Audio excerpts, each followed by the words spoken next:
Welcome to the Anja Health Podcast, our Better Birth podcast. This is our actually first episode telling a parent story. In the past, we've always worked with like midwives and OBGYNs on our podcast. So I'm super excited to chat with you, especially because you're a fellow YC founder. If it's okay with you, would you like to introduce yourself? And especially since you're a mom, definitely don't be shy about big numbers, big brands, or anything like that that might be affiliated with you. Like I encourage you to promote vanity metrics. Yeah, that's very kind. Well, thank you, Catherine. So I'm Sam. I'm one of the co-founders of Flex, and we help health and wellness businesses accept HSA and FSA cards.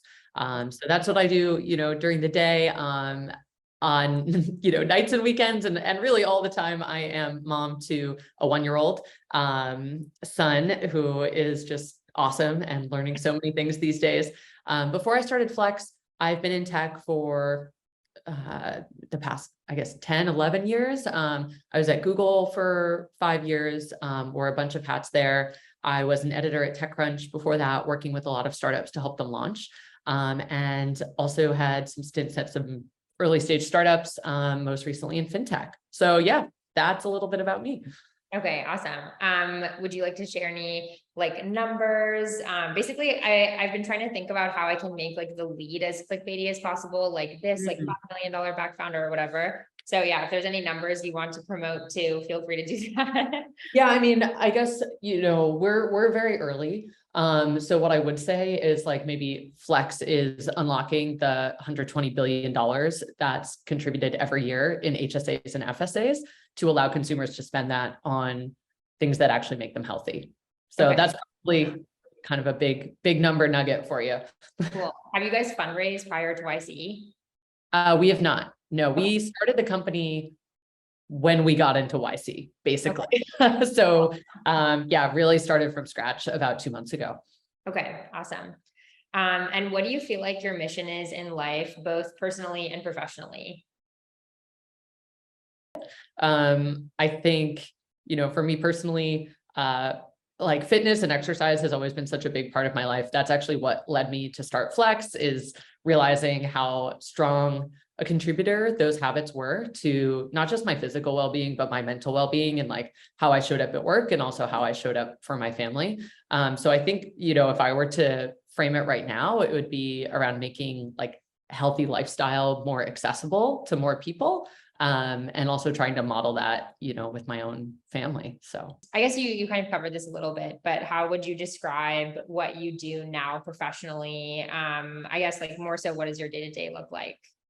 Yeah, so I'm an early stage founder, so I wear all of the hats.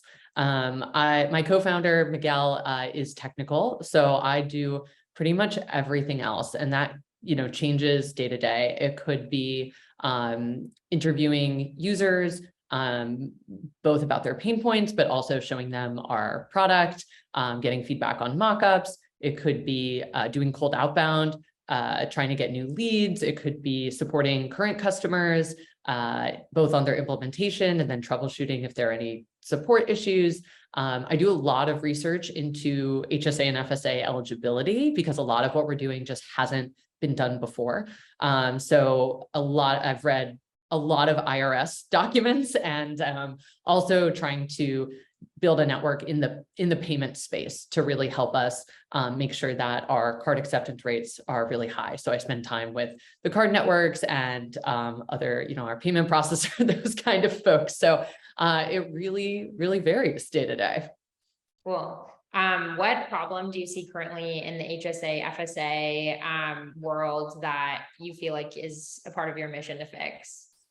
Yeah, I think the biggest thing is that the accounts were designed for a world in which healthcare existed only in the doctor's office or only at a hospital. And maybe you bought some healthcare products like at a CVS. And the reality today is just so different. Consumers think about their health and wellness really being an integrated part of their life. And so the places that shows up could be in their home, it could be on their phone, it could be in their workplace.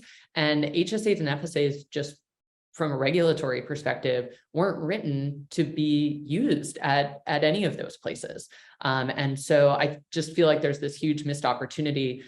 There's a ton of things, consumer-oriented companies that are doing great things to improve your health, make meaningful impact, which, lowers healthcare costs, like overall, but we actually can't use health dollars today on those services. So that's, the big opportunity that we see in front of us. Okay, cool. Yeah. On the day-to-day, did you want like breakdown, like how do I do this as a parent? Like, I think, yeah, I have it on as a question sort of later on, so we can okay, delve into it later. Yeah. cool. But that's super, super interesting. Yeah, just about your professional life. So now I also wanted to delve deeper into your birth story. And I think, I was personally really interested in doing this series because I don't think there's a lot of exposure. It's kind of like either you are a parent that talks about parenting, or you're like a founder that talks about tech and like company and business. But I kind of wanted to show like the two different sides that there can be. Like, even you were chatting about like how investors knowing that you might have a kid, could impact fundraising, which I feel like men like never feel that way. It's true. Yeah. Yeah. So I wanted to kind of like shed some light on the fact that like, I feel like so many female founders especially live this kind of double life, if they're a parent. So yeah, so we'd love to chat about your birth story. So yeah, I'm curious what motivated you to have a baby in the first place, and was it planned? And also you don't have to explain anything that you don't feel comfortable with, or if you don't want to, if you say something that you didn't want to be edited out later, like we can totally do that. Yeah, no problem. And I ran all these questions by my husband as well. So I was like, anything you want me to leave out. And, Yeah. we try to be really open, because I think the biggest thing that was helpful for us going through the process was hearing other people's stories and knowing there were just so many paths forward, and we could really choose what was right for us. And so we really try to share on that front. In terms of your question, how did we decide to have a kid? I've always wanted to have kids. I think for a lot of folks, it's an open question and some people are not sure. I just had always known that I wanted a family. I will say that, the timing of it was definitely driven by just like age and things like that. Women unfortunately don't have quite as long a timeline to be able to do that. I didn't ever get like that, kind of classically described like baby fever, like I must have a baby right now. I really, what I saw was, what do I want for my holidays and my summer vacations and my day-to-day in 10 years. And I always pictured, a really lively, really full like kitchen table. And so, to get that, you have to really start somewhere. So that was the real motivator, as opposed to like a urgency in me that I wanted a baby. And I just share that because, I feel like some women are like, well, I've never felt that way. I didn't feel that way. It was a longer term desire that really motivated us. Cool. Okay. So was it planned when you did find out that you were pregnant? Yes, it was very intentional. I'm a big planner, and I have some conditions that like, and I'm a little bit older. I basically went into it thinking it could be hard to get pregnant. So actually, before we even went down this path, when I was at Google, I took advantage of their fertility insurance, and I did 2 rounds of embryo freezing. So I've got some embryos, on ice. We didn't end up using those during our first pregnancy. They were more kind of like an insurance plan. Or as I started, to get older, if we wanted to tap into those. So we already, maybe 3 years ago, we already knew, okay, we're going to want to have kids. We did the embryo freezing. But for my son, we did what I like to call science assisted, which means basically you work with a fertility doctor to time the cycle, time intercourse with your cycle. And that's really helpful for people. Like I have PCOS, which just means you might have an irregular cycle. So you've got to get pregnant on certain days of the month, but if those days are a moving target every month, it can cause a lot of frustration for couples where they're trying and you're fertile, but it's really hard to plan. So we did work with a clinic on that, and we're very fortunate that it didn't take too long, and we were able to, get pregnant. Okay, that's so awesome. Yeah, did you experience any, I guess, like struggles throughout your life because you had PCOS? My symptoms were day-to-day very, very mild. I was diagnosed back in high school. I had an ovarian cyst that ruptured, Yeah. which, I ended up in the ER for and was quite painful. I've had one since then. But other than that, and kind of an irregular cycle, I don't have kind of significant like symptoms day to day, which I'm very, thankful for. Okay, that's good. Yeah, actually, when I was in high school, I did a summer program, and my roommate, like, I one day came home and she was literally on the floor, like crying in pain, and so I called 911, and it was because she had an ovarian cyst. But that was like my first like real exposure to a medical emergency. So yeah, I'll never forget that. And now I've done like quite a bit of research into it, and I feel like it's so much more common than people think. Like, isn't it like, I think 1 in 10 women have PCOS? Yeah, PCOS is super common. I don't know how common the ovarian cyst, but there's like, it's a syndrome. So there's like such a wide range of how it like presents and the symptoms that women have. But yeah, it's like fairly common. Okay. And then how old were you when you got pregnant? I was 34. Okay.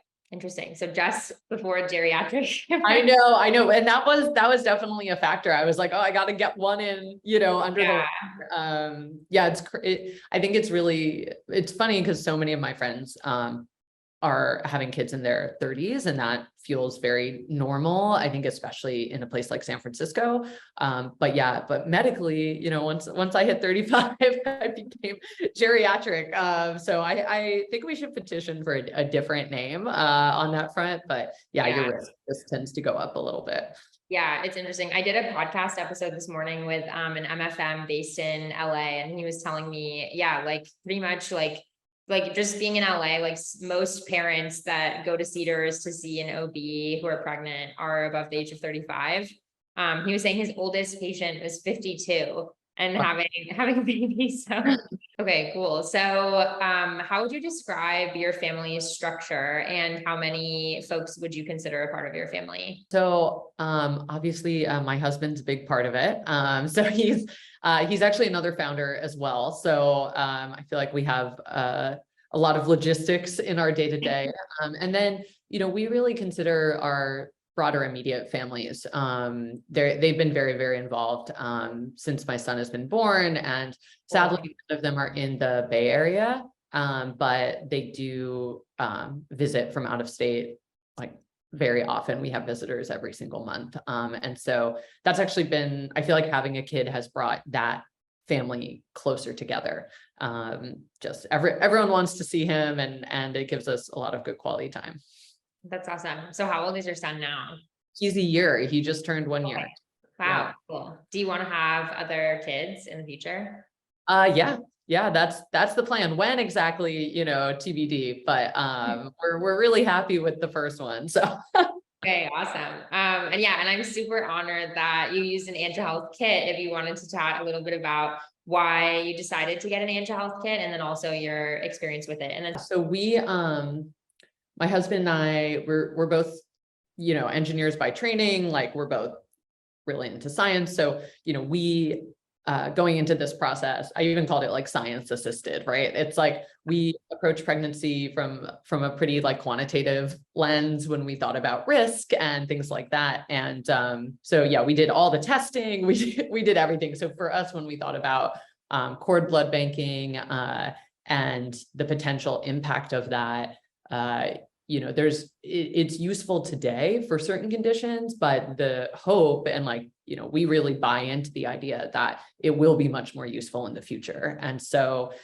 cord blood banking can be expensive. It definitely felt like a luxury to be able to do it, but we were kind of looking at ourselves being like, what else would we want to spend money on? Like this could, in the very unlikely chance that we, have a disease in the family, this could save someone's life. So we decided to make that investment, and honestly came across you guys probably through the YC network. I think maybe I had seen your launch, and I think the other companies in the space, honestly, like the user experience was just like not what we were looking for. I'm sure they like are very credible and have great storage, but in terms of like, okay, I want to buy this, I want to know like how it's shipped, it comes to me, like everything was just very accessible. And you know, you get a lot of data, there's a lot of new parts of being pregnant and delivering a baby. And so anytime someone can make something easy or accessible, and fast, like, okay, fill out this form and you're done, that is a huge plus. So I think that honestly, that was probably a driver, for why we went with you guys. Okay, that's awesome. I'm glad to hear. How was the process with like the actual banking and pickup and everything like that? You know, I can't speak to that super well because I had like just delivered. So I think like, and my husband was kind of in charge of this part because I was Okay. like, I'm going to be probably out of it. But I think, you know, it was delivered on time, and I think we brought it, if I remember correctly, we brought it to the hospital. We had like our bag and we had our kit, and we told the doctors, I was induced. So it was like not a super hectic process getting to the hospital. You know, we were there. We told them, okay, we have this. And then they just kind of took care of like packing everything up, and like we shipped it out. So I think from that perspective, it was also like very low lift on our end. Okay, awesome. Yeah, talking about just birth decisions in general and how you decided to have your birth, like I think it's interesting you mentioned induction. So yeah, how did you decide where to give your birth, and how did you structure your birth decisions and your birth plan? Yeah. So, where to give birth, we live in San Francisco, and so we delivered at UCSF Mission Bay. We live super actually close to that hospital. So that was a big driver, was convenience. But the other factor was, you know, it was important to me if something went wrong, that there was a really good NICU in the hospital. So I believe UCSF is like a level 4, and then the other one in the Bay Area is Stanford. You know, in all likelihood, like we wouldn't need to use that. We didn't need to use that, but that was an important part of the factor, like for me to know that that was there.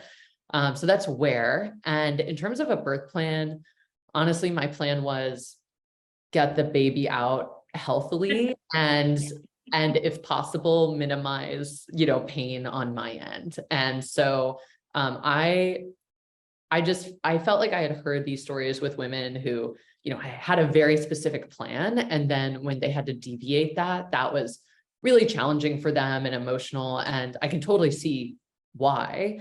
And so I very much went into it, being really open to be like, we're going to do whatever it takes to get the baby out healthily. And having never gone through labor, you don't know how your body's going to respond to various interventions or non-interventions. And so I went in kind of open. I think the one component that I was adamant about was that I wanted an epidural. And I told my husband that his only job during labor was to make sure I didn't, you know, miss the window for an epidural. Yeah. You can be supportive. That would be really nice. But what I really need is to make sure that I get that. And so I think that was the only part of labor that I would say I had a plan for, per se. Okay. It's kind of interesting because yeah, I've also read like articles or just birth stories in general where people do feel really adamantly about their birth plan. But I found that parents in tech actually felt like generally the opposite. Like I've had a lot of parents in tech that I've met at networking events, for instance. Like it'll be like a husband and his wife is 7 months pregnant or something, and then I'll ask them about their birth plan, and he's kind of like, I don't really know. And like, even if I have a call with their partner, like they're typically also like, yeah, we haven't really thought about it. Like, we'll just kind of figure it out. Like, I feel like founders are so inclined to just wait until they have to. Right. It's like, I'm going to wait until I have to make those decisions. Yeah. Right. And I think also there's a recognition that, you know, if you're going to, I was going to UCSF, like I very much chose that hospital because I trust the professionals there and their guidance on what was going to keep me and the baby safe. I was just going to listen to. So you know, some people have very strong preferences, you know, around medication or around Yeah. position or timing or any of those things, even the facility they give birth in.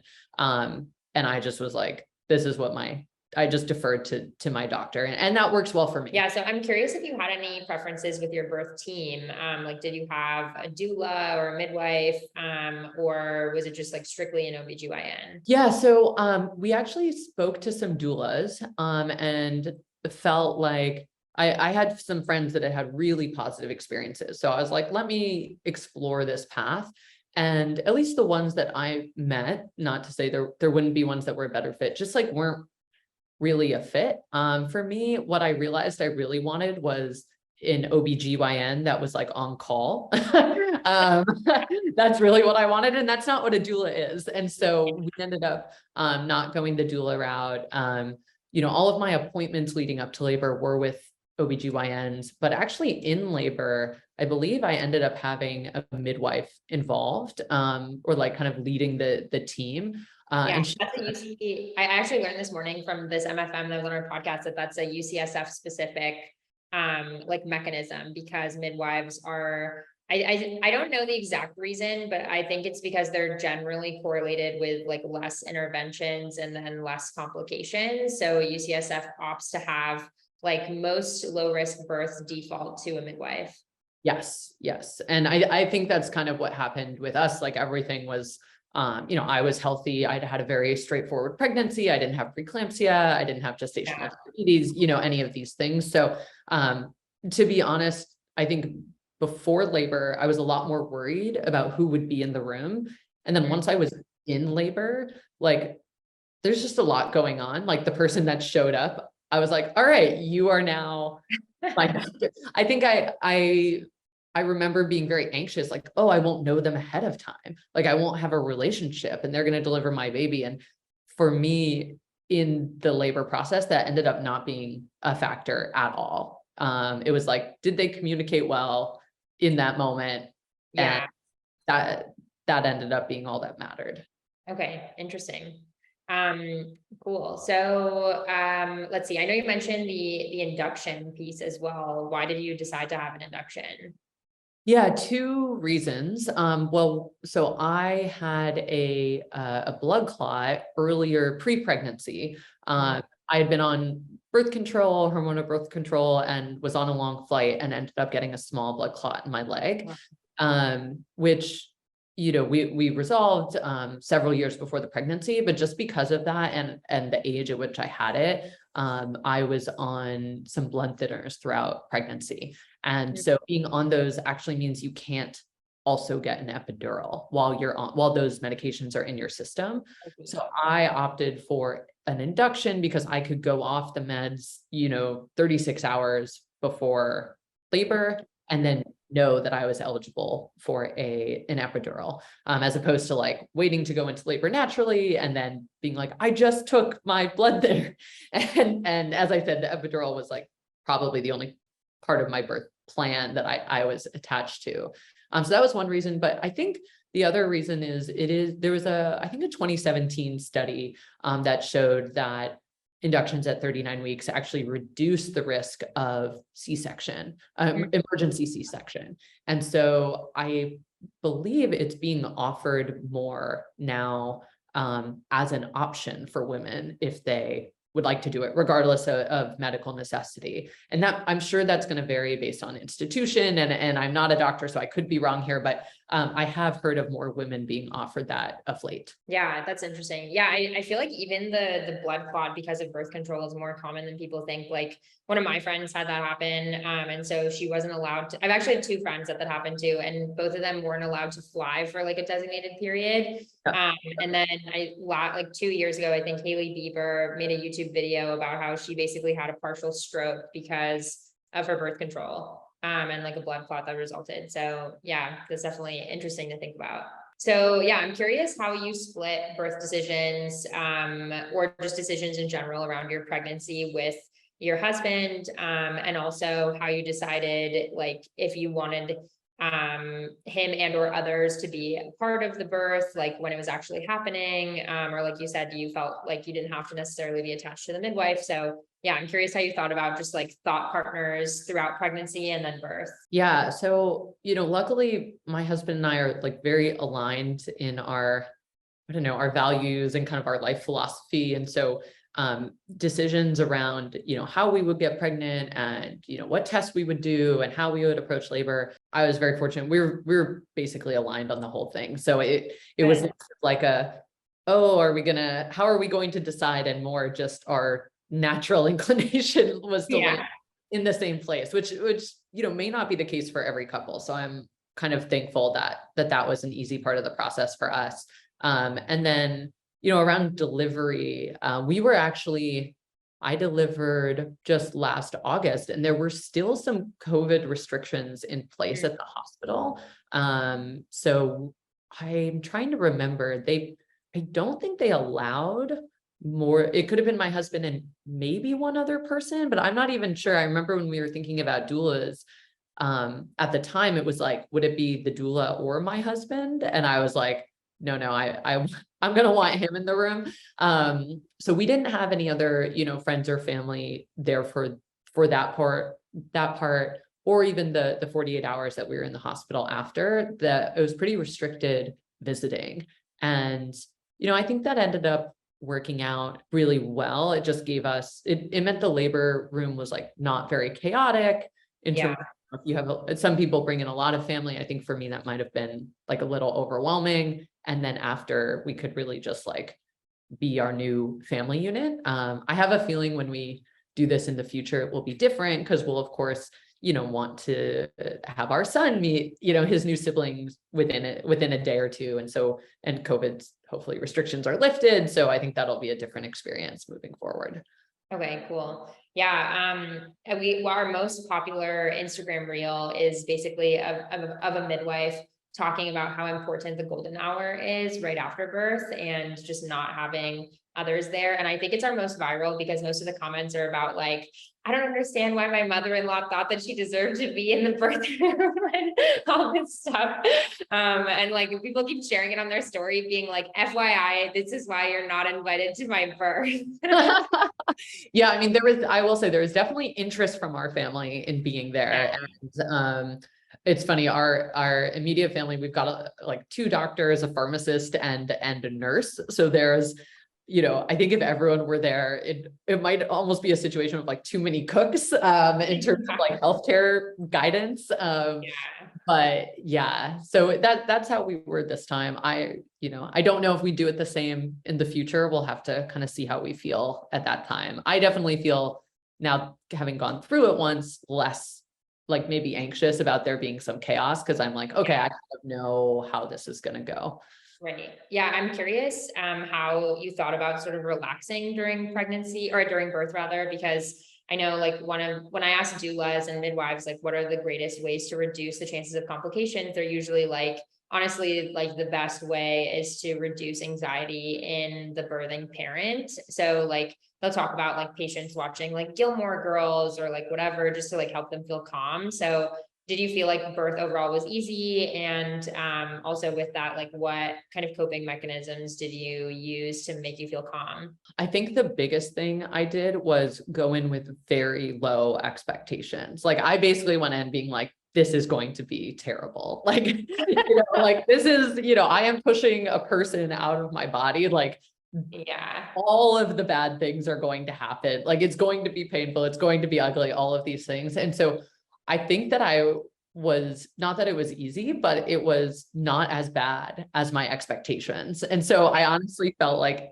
as we progressed, I was like, this is not as like bad as but I don't know if that's the right approach for most people. But I think for me, just like getting in a headspace where I was like, whatever comes. And like my expectation, I didn't go in thinking this is going to be some like beautiful, harmonious, like moment. Of course there are like, it is amazing what you do, but it's also a physical feat. And so I just went in, I think that was the biggest thing that kept me kind of calm and also like rolling with things as, some things change, dosages change, staff changes. I was just like, we're just gonna roll with it. So yeah, I think that was probably the best thing. The other thing was I kept exercising throughout pregnancy. So I do CrossFit. I did CrossFit up until the day before I delivered. Wow. And How you many know, times a week? what was that? How many times a week? Probably 5 or 6. Oh my God. I don't Yeah, even do that. I know. Yeah, as I said, I've been an athlete my whole life. So it was just kind of like a natural extension. And when I was pregnant, exercising actually like made me feel good on days that I didn't exercise. That's when I tended to feel like bigger. I would feel more sore, those kind of things. And so I was definitely modifying things, and I was, using way less weight than I did. And there were certain exercises I didn't do, but I do think going into labor, like reasonably kind of fit and active. I viewed labor almost like kind of running a marathon. Like I thought about that week. I was like, okay, I've got to hydrate. I've got to like get enough food early in the week. Like my body is going to go through something really intense, and I need to like prepare it for that. And so I definitely approached labor like kind of like like a competitive athlete's mindset. I was like, let me make sure my body is ready for this. And I think that helped my body handle it, and hopefully made me a little bit more calm going in. Yeah. Okay. Interesting. I'm curious if you felt like your pregnancy was also sort of smooth. Like, did you run into any sort of unexpected symptoms or complications or like weird happenings? I mean, honestly, I think I had one of the easiest pregnancies of any of my friends. And that's not to say there weren't, small things like, I got heartburn in the 3rd trimester, and yeah, I woke up in the middle of the night to pee like a lot. And those, I got like back acne during my 1st trimester, which I never had before. So there were definitely things that were different. I was uncomfortable some of the time, but compared with, the experiences, I have a lot of close friends that, really, really struggled, especially during the 1st trimester. I was fortunate not to have a lot of those symptoms. So yeah. That's awesome. That's really good. Cool. One of my questions was how you prepared for the week leading up to birth. I guess you kind of talked about that already, like with the marathon training and everything, but I ate, I slept. Yeah. Okay, cool. Well, another question that I had about your birth is what positions did you push in? Did you have like preferences there, or like what felt natural to you? And then a follow-up to that is, did you tear during birth? Yeah. So early in labor, I moved around a lot. So I was up, I was standing, I was walking, I was on like a ball, both because, I had been reading that can actually be really beneficial for the positioning. I think even the day before I checked into the hospital, like we went on like a 3-mile walk or something like that, just to I was like, let me just get things in position. So early in labor, I definitely was up and about, moving, that type of thing. Once I got the epidural, that wasn't as possible. And I actually lay on the bed using like a peanut, like a ball. Yeah. Yeah. A lot of doulas talk about like they're strong advocates for the peanut ball. Yeah. So I kind of lay with that. And I would flip over. They come to flip you like every 30 minutes with the epidural to make sure it's even. And that I think helped a lot. I progressed really well, in terms of dilation once I had the epidural, and I was doing that. And then for, the actual pushing part, I tried a number of different positions. So at first I was kind of lying down, and then I was standing, and I used they put up a bar that I could hold on to. And so I was standing like that. Those were the 2 main ones, but I was also on my side at one point. So they were, I felt good trying different positions, and they were also encouraging me to do so, to see if any would be more beneficial, I think, allow me to push harder. Yeah. Okay, cool. Was there anything that you wish you had done, or I guess like what position did you ultimately give birth in? I think kind of like the classic, like lying down, pushing thing. It was funny. My, the birth team that was there before, when I was fully dilated, before I started pushing, they said, let's do a practice push. And I was like, okay.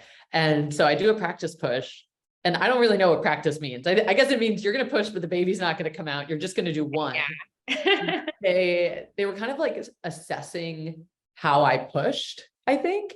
And they said, oh, wow, this baby's going to be out soon. You know how to push, like, you know how to use the muscles. So no problem. And I think they actually said, are you good to wait for like 15 minutes? Because there was another woman in labor, like active, like the baby was coming out and the midwife had to go. And I was like, yeah, like I can wait 15 minutes. Like, this is fine. Like, I didn't feel that urgency, which you do get to a point where you feel that. And I was like, okay. So they went away, came back, and then I started pushing, and I actually pushed for over 2 hours.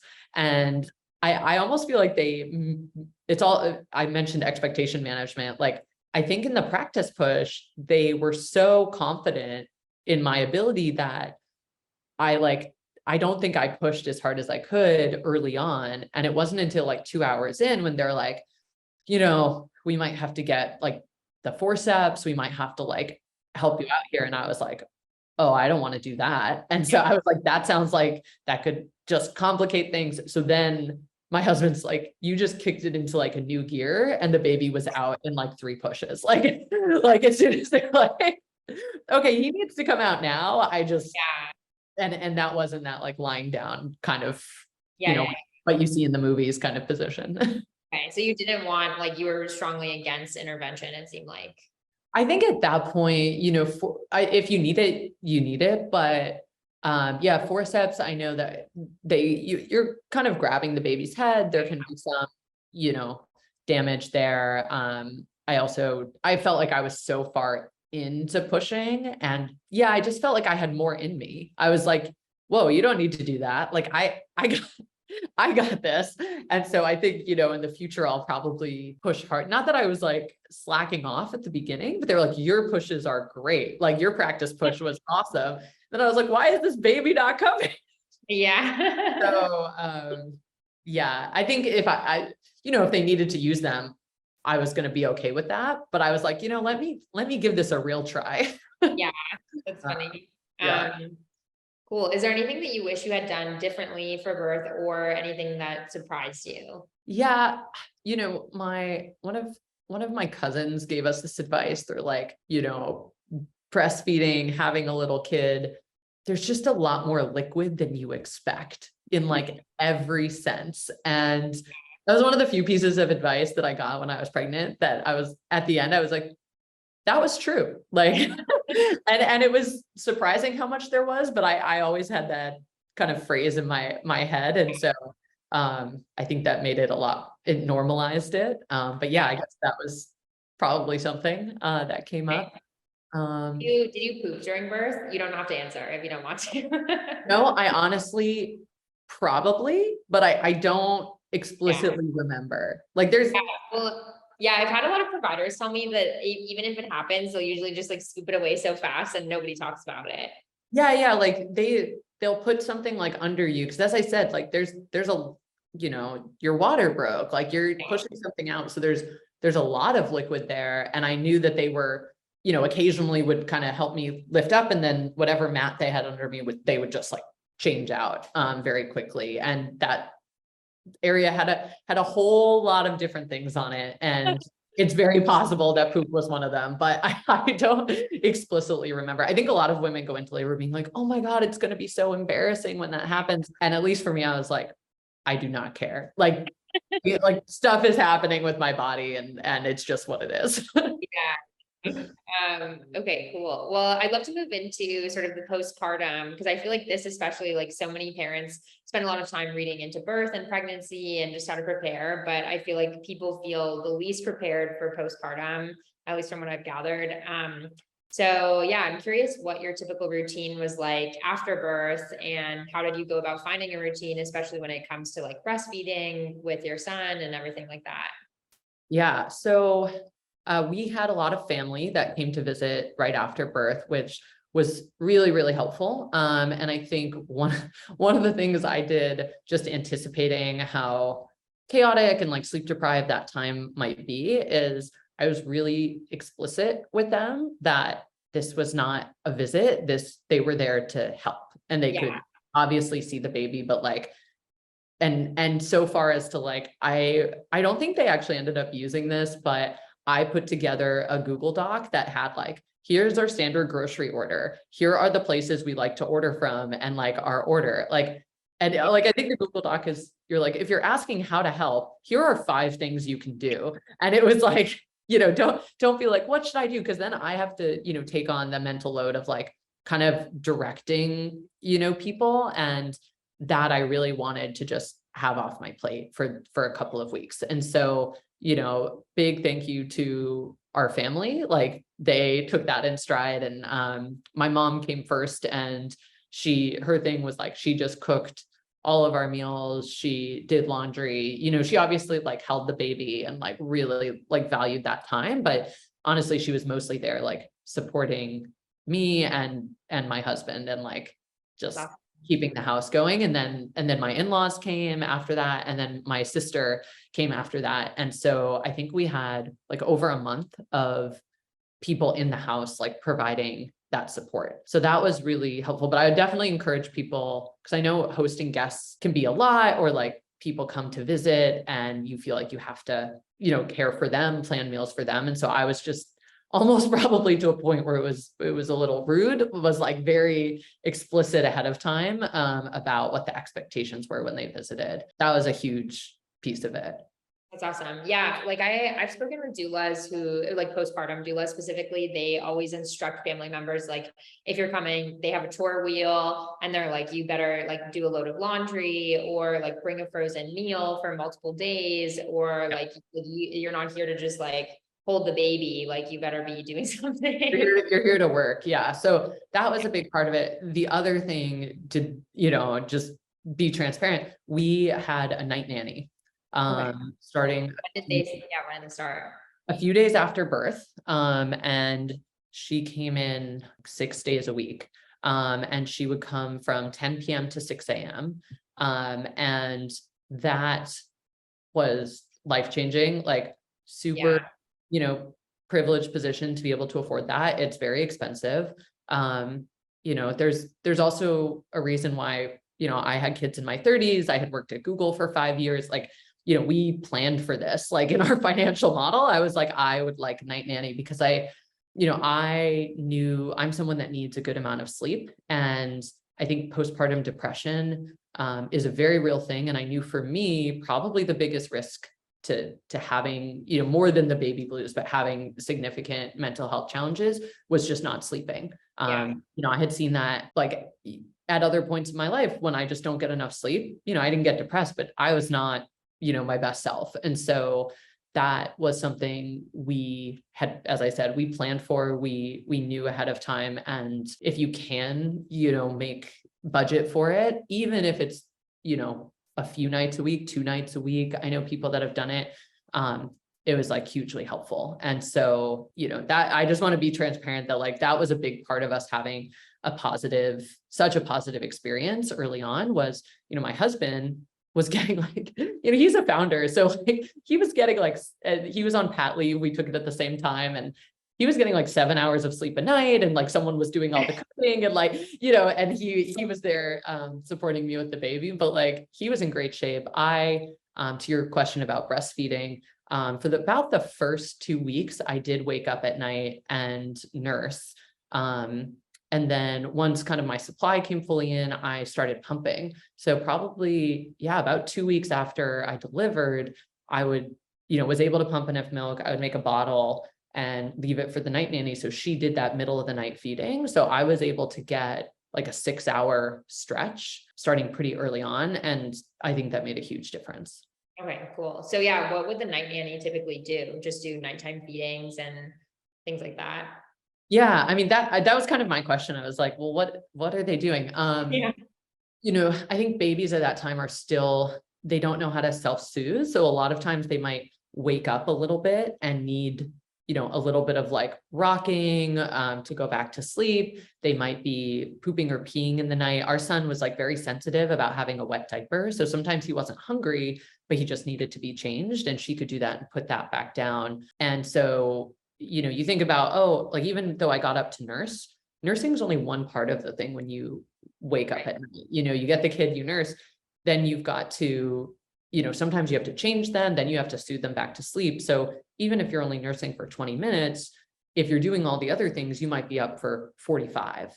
And that just, takes, every minute is precious. And luckily I fell back asleep pretty easily, but I know some women, they're up for 45 minutes. They're like, now I'm up. and that transition is hard. So she was really great about that. Just kind of all, I think also as first-time parents, you're very anxious and that kind of thing. Our night nanny I think she sent us a list of references going back to the 90s. Like, and she had 4 kids. Like, I just felt, I had no anxiety having her, and she was in the room with my son and we were in the next room. And so we didn't have like the sound monitor on. And so I really felt like I could just sleep deeply. And I think a lot of parents, even if they're not in the room, they're hearing all those little noises your baby makes, and you're awake and you're looking at them on the monitor and you're going in to check. And so even if you're not feeding them, your sleep is very disrupted.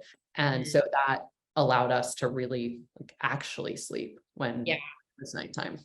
Okay, that's awesome. How did you sort of like split your routine with your husband and I was just trying to think about, like, it's kind of funny whenever I make dad content on TikTok, like it does go viral, but I typically don't get a lot of comments. There's a lot of shares because I think it's moms seeing it and sharing it with dads. And I've tried to get dads to engage in the comments. I'll be like, if you're a dad, like comment a blue emoji or whatever. But I think, dads in general are just like shy is the sense that I get, and they just don't even know how to be helpful. So like, how do you think your husband was best helpful, and how did that impact your routine? Yeah, I will say you should also interview guys for this podcast. Yeah, I have some on the list. Yeah, that would be amazing. Or I should say like non-birthing parents, because that can take a lot of different forms. I think, one, my husband is just like, I think I'm pretty even keel, like emotionally, but he's even more so than I am. And I think around pregnancy, I did definitely get a little bit more highs and lows than is my norm. Mostly like right at the end or like immediately postpartum. And so he just being like that even keel person, just, was so helpful. He did, I think, every diaper for like the first some number of weeks. Like, I don't think I changed a diaper for at least 3 weeks or something. And so, because I was doing all the nursing, he felt like, okay, what's a task that I can like wholly own? And so that, that ended up being diapers, and that there's a lot of them. So that was great. I also think when we had guests, even though as I said, they were like incredibly helpful, like any like managing of the guests, like if there was like, oh, they needed towels, or we were out of groceries and they needed to know, which type of milk we liked, like he was the front lines for that, which was really, really nice. Those are the biggest things. And then, honestly, he was just as excited as I was to like have kids. So he loves, really, when my son was really little, he would get out. We had like this little mobile, and he would put him on the floor and just get down with him. And, because I was still a few days postpartum, like a little uncomfortable, a little, recovering and healing there. And so getting on the floor for tummy time wasn't the easiest, but he was like, let's do it. We're going to, do this activity. So that was just really sweet. And it made me like very excited for all the things to come. Yeah, that's awesome. I'm curious if you toured during birth, and then how did you think about like healing postpartum, or how did you like help prepare and take care of yourself? Like, I feel like that's also seems like a leading cause of postpartum depression, is I feel like people just kind of let go of their own routine. Yeah. So, I did tear during birth. I had 2nd-degree tears. So I think that's like you tore, but it's not the worst. Like, I think it goes up to 4th degree. So I did have stitches. Recovery, I was fortunate, like I could definitely tell that I like had stitches. There was a tightness that existed, but I wasn't in a lot of pain. So that, it was, I would say, manageable, but for the first week, I was pretty I would say delicate, like just a little cautious with my movement. But yeah, I started, we started going out on walks maybe 5 days after birth. I remember thinking, yeah, it was a week after birth and I had walked 1 mile. That was like my distance. And then 2 weeks after birth, I'd walked 2 miles, 3 Wow. weeks, 3 miles. And I was very like, measured. So I, wore my Apple Watch and we would go out with our family and I'd be like, we are a half mile from home. I need to turn around now. And, and I would do that for, every other day or something, and then like see how my body felt. And then I'd be like, okay, now I will add an additional 0.25 or an additional 0.5, and did that very gradually for the first 4 or 5 weeks. At 5 weeks, I started like an online program for like core engagement. Like floor therapy. Yeah, like kind of, it was from a pelvic floor therapist. And it was just like a series of videos, and it started really, like, honestly, you could barely call it like, a workout. It started with diaphragmatic breathing and just like re-engaging your core. And then it slowly, every week kind of like built. So I think I did that from about week 4 to week 8. And at the end, you were doing more things like, very short timeline, but like a side plank, or you were doing like the push-ups against the wall, like just really building up that strength. And then, yeah, I actually went back to CrossFit at about 10 weeks. Okay. But again, very modified. I was going to class, but I would just do like either no weight or very low weight. There were certain exercises, like I didn't jump rope is a big part. I was like, I'm not jumping rope, I'm not running yet. But for me, part of that self-care is like getting into that routine. Our gym is outdoors, so it got me outside for an hour a day. We're friends with a lot of people at our gym, so that was like a social element. And then I was moving my body as well. So I think all of those things were, important. Like, yeah, move your body, see people, and get outside. And I could kind of like condense that into, one activity. Yeah. So since your son is now 1 year old, I also wanted to chat a little bit about parenting tactics. Is your son like speaking? He has some words. He has like mama, dada, but otherwise it's like mostly sounds. Oh, he has truck. He's very into trucks. Okay. But yeah, otherwise it's just mostly sounds. Okay, cool. So do you feel like you've already started to sort of engage in parenting? Like, do you find that you're like creating boundaries and stuff like that? Yeah, honestly, I think we started like much, much sooner. Like I had this vision before I had kids, I thought, oh, you kind of just have this like sack that you carry around for like a year. And then it starts to, get really interesting. But I think my husband and I were both super surprised at, even within, a week or two of birth, like, as I mentioned, like tummy time, or, we got those like black and white cards and he could follow them. And he's just like it's so amazing watching like someone learn how to use their body and understand language. So yeah, we feel like parenting started much, much sooner. Just the nature of it changed. First it was like, let's keep him alive and gaining weight. And now it's transition. Then we went through the mobility phase, crawling and walking. And now we're more at the language phase. And so, yeah, trying to support the development in those areas, I guess. Right, that's awesome. Cool. Well, yeah, I'm curious how you think about just like parenting philosophies in general, how you formed your own. And yeah, like for instance, I feel like gentle parenting has become really popular and just like more contemporary discourse amongst millennials, especially, I think, and Gen Z parents too. So, yeah, how do you form your parenting philosophies? It's funny, when you sent over the questions, I had to look up gentle parenting. Oh, okay, cool. So that, I guess, is not something that's on my radar. I'm actually just like reviewing my notes. You choose to set clear boundaries and understand. Yeah, so it's like it's this interesting section of parenting, and there's an influencer, Dr. Becky, who has about like 1 million followers on Instagram, and like doulas and midwives that I've chatted with like love her. And like Alexis Ohanian is one of our investors, and like he told me that of all of the Instagram collabs he's ever done, like in the history of his social media career, the most engaging one where he got the most like positive feedback and where the community seemed super, super engaged was the one that he did with Dr. Becky.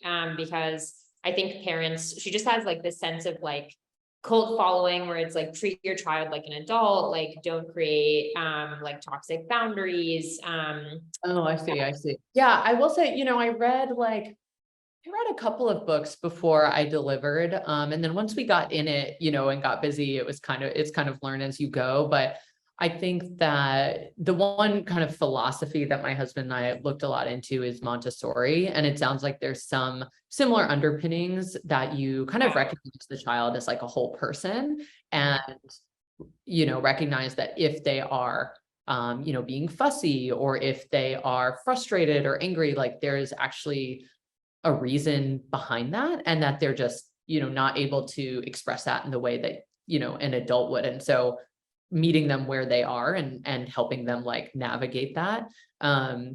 Also, yeah, we try to, how we engage with different toys or books or things like that. I guess probably Montessori is like the thing that we've researched the most. But I can't, we're still early. We're like a year in. Yeah. So I'm sure we're going to develop a philosophy. And I also think, similar to my, I don't know, approach to labor, where I thought I'm going to see how it goes and do what it takes to have a healthy kid. I think it's great to think through your philosophy. But all the feedback I've heard from parents is that, that a lot of times kids need different things and your philosophy needs to adapt based on the needs of the kids. And so we have an idea in mind as to how we, plan to discipline or to not discipline and what habits we want to instill and what values.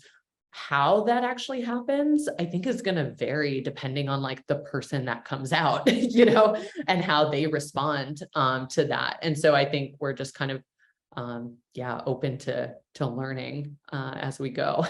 Yeah. Okay. Maybe I should do more research. But yeah, I just, every parent I talked to was like, oh yeah, we thought we would do that. And it went out the window. So I think it's important to know what your big boulders are, what's like very important. And then you'll figure out the small stuff. Yeah, no, that makes sense. How did you define your routine with your son, especially given like a demanding professional life? Yeah. I actually thought of something for the previous question. Yeah. We did read, so I'm a big Emily Oster fan. She's big into data, and right around when I delivered, she wrote The Family Firm, which actually had a lot of parallels, we thought, to company building. Like it talked about, okay, what are there's kind of like in parenting can be death by 1,000 cuts. You're making these little decisions and these interactions every day. So instead of trying to make these kind of micro decisions, align as a family on like, what are your values and what are your goals as a family, kind of as a company, what is your mission? And then what are your operating principles?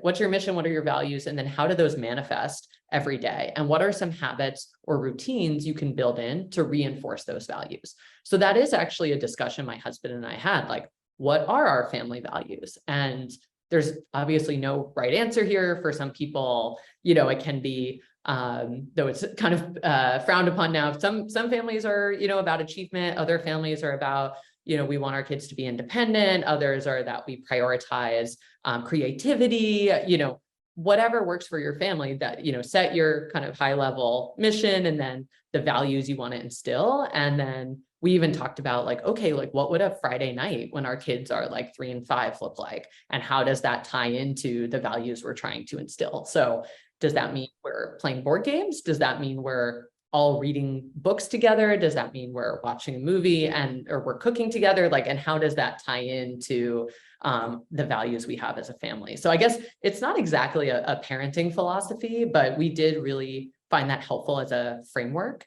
And I think it's something that's good. I'm sure before we have another kid in the future, it'll be good to like revisit that and say, are those still the things we believe are most important? How are we do we feel like we actually live in a way that, our kids will grow up with these values and adjust from there. So.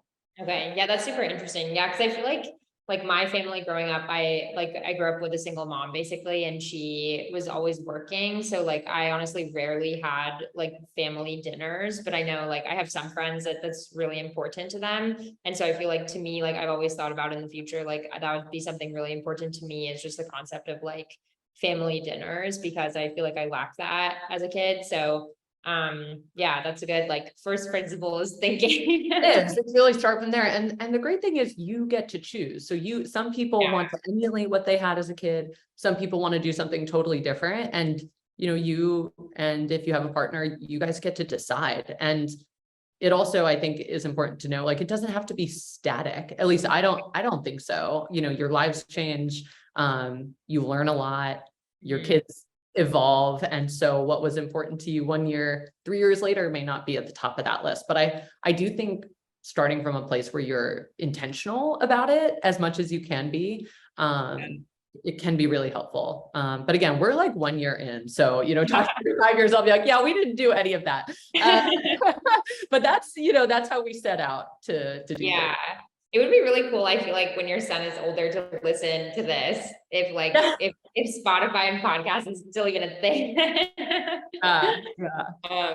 Yeah. Okay, cool. Well, I know we can wrap up soon, but my last question would just be, yeah, how do you balance having a demanding professional life and also having a kid, and kind of unifying like how I see like the double life of especially like female founders, and parents?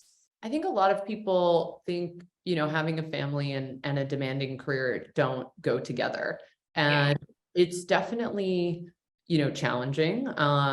Just there are only so many hours in the day. But for me, and again, we're very early in this process, but my company is very early. My son is very young. So I can't say that I have all this wisdom, but I will say it's really helped me prioritize what's important.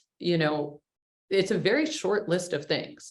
And, it's my family and time with my son, and then it's my business. And then it's, staying like fairly healthy. So it's like getting enough sleep and like trying to exercise on occasion, and making sure I can do numbers 1 and 2 well. And so I think as a founder, it can be really, there's always so much to do, and it's easy to get pulled in all these directions. And I think having those constraints and knowing like, I have to be home at 5:30 to relieve the nanny, really focuses you. And it also makes you say no to a lot of things that are a waste of time, like coffee chats when you're not fundraising, or like happy hours to network. It's like, that's a hard no, like, it's like, it has to be a really high value thing. And so I like to think that it actually, makes me a potentially better founder, because I am really ruthless about prioritizing my time. And, it also means that I know that when I'm with my son, like, these are my hours, like 5:30 to 7:30 at night. And like, whenever he wakes up, which is sometime between 6 and 7 in the morning until about 8:15, like those are our hours during the week. And when I'm with him, I'm not on my phone, I'm not anywhere else, like I'm really engaged. And so I think I've erred much more on like a quality versus quantity side.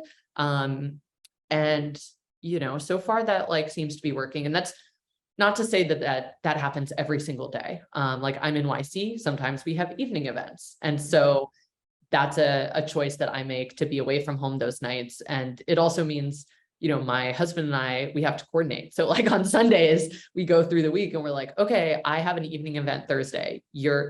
Are you home? And he's like, yeah, I'm home. Okay. He has an early call Tuesday morning. So it's like, I'm on solo kid duty, and we just try to make sure that those times don't overlap. And, we're very fortunate. We have a wonderful nanny, and sometimes she can help us fill those gaps, or we have family that visits. But for the most part, we're pretty protective of that time during the week.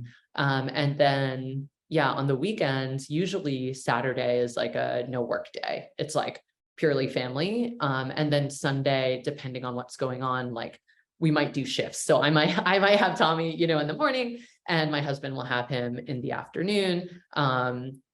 If we, can get away with it, sometimes we'll only work like during naps, or if he goes to bed at like, 8 p.m., then we got like our 2-hour window. So that's how we're making it work right now.